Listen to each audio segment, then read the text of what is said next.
Hi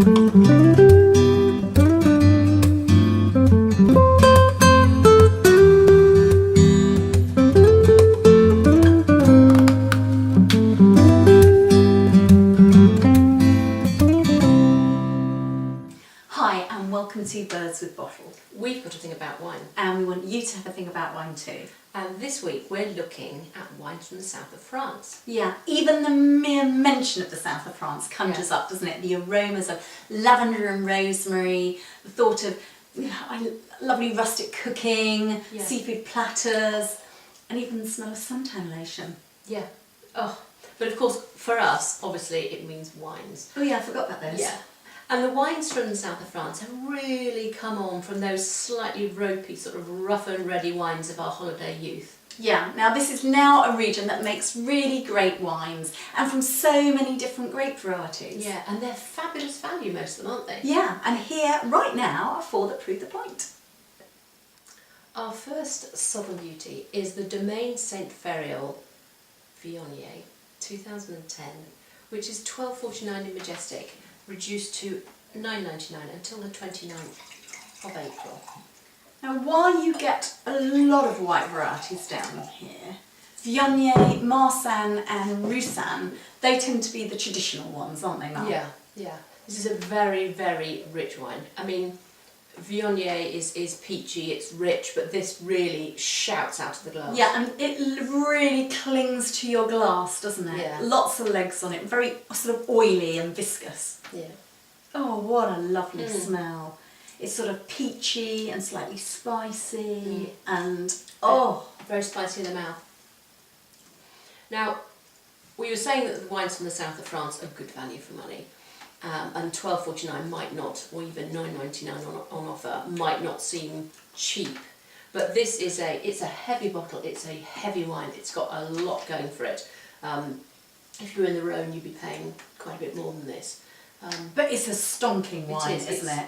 You really feel like you're getting something here with some real... Some welly. Yes, some welly to it. And, I mean, just beautiful, beautiful palate notes on it. Yeah. I mean, really, really rich and viscous. Again, as you're tasting it, isn't it? It's really full bodied in the mouth. And also, spicy. I find the ones from the Rhone can be a bit high in alcohol and a bit burny on the finish. This and doesn't this isn't. feel This like is nicely that, balanced does it, at all? It's lovely. Yeah. And in fact, anything from around this area, if you look for Pays-d'Oc on the label, look for Languedoc on the label, and you know, now you should get a good value, reasonable wine, shouldn't you? Yeah, you should. So imagine, if you will, we're in this area, you're on the side of a hillside, you've got a parasol over you, you're waiting for your bouillabaisse to arrive, and you've got a glass of this. It's chilled, there's condensation on the glass. The world is a wonderful place. Yeah, I mean this, it just takes me straight back there, you know, thinking of long lunches, you know, lunches, you know, lengthening to a late afternoon, ripe tomato salads, so ripe and flavoursome, and then you dip your bit of baguette into what's left of the dressing. And no hurrying. No. It's just sort of stretching out. It's, I mean, that really is something that draws me back there, that thought. And the warmth and the ripeness in this wine, it just evokes all that, doesn't it? It does, especially if you're sitting on a windswept terrace in South London, shivering. This just takes you to a better place. Our first southern red is the Chateau Saint Nicolas Côte de Roussillon 2011, which is $7.99 in Waitrose and $5.99 on special offer until the 12th of March. Really worth trying. Now this is made with typical grapes from the south of France. We've got Syrah, we've got Grenache and we've got Carignan. Nice deep red colour. Yeah. It's 14% alcohol on this one. So it's very baked and southern smelling, isn't it? It is. You can tell it's come from somewhere warm and, you know, it's got that ripeness just on the nose. Gosh, that's lovely. $5.99, crikey. Yeah, on an offer price that is an absolute steal. And it's not oaked, but it's definitely savoury. Yeah. And it's a rustic wine. Yeah. But it's not too dry, not too rough. Yeah. It's quite easy drinking without being sweet and cherried and That's a master wine term. Yeah, really quite a nice mouthful, and it's going to be a food wine, isn't it? It's going to be a food wine. I think that's lovely. That's going to be perfect with the sort of charcuterie plate, the garlicky saucisson, or one of those stinky, oozing, just about to fall off the plate French cheeses. God. I'm imagining myself now on my friend's terrace in her house above Nice, next to the pool and the summer kitchen. You see, summer kitchen, what's that all about? That isn't something we would ever need in Stroud, I don't think. No, I don't think so. Or at least not for more than 1 week of the year anyway. For our second red, we've got the Gallia Domaine de la Chanade. It's the 2009 vintage, and it's from Marks and Spencer's at $9.99. And this wine is from Gaillac, which we're moving a little bit further north into the hills, sort of south of the Dordogne, but still definitely southwest France. And this red's just a little lighter on the alcohol with 13%. It's got quite a farmyardy smell, Well, which I really like. It has, but you can feel that ripe warmth from the south coming out of it, can't you? And there's a fresh oaky smell as well. Lovely.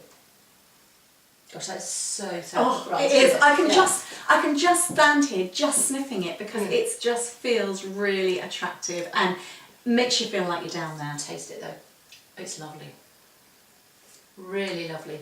It is oaky, but it's smooth, and it's this sort of flavour of oak, isn't it? It is. It is vanilla. Beautifully, really, really vanilla-y. Really vanilla-y. Little peak of spice. Red ripe fruits, isn't it? Layers of red ripe fruit. This is $9.99 for wine, isn't it? Little herbal note maybe towards the end. Yeah, gorgeous.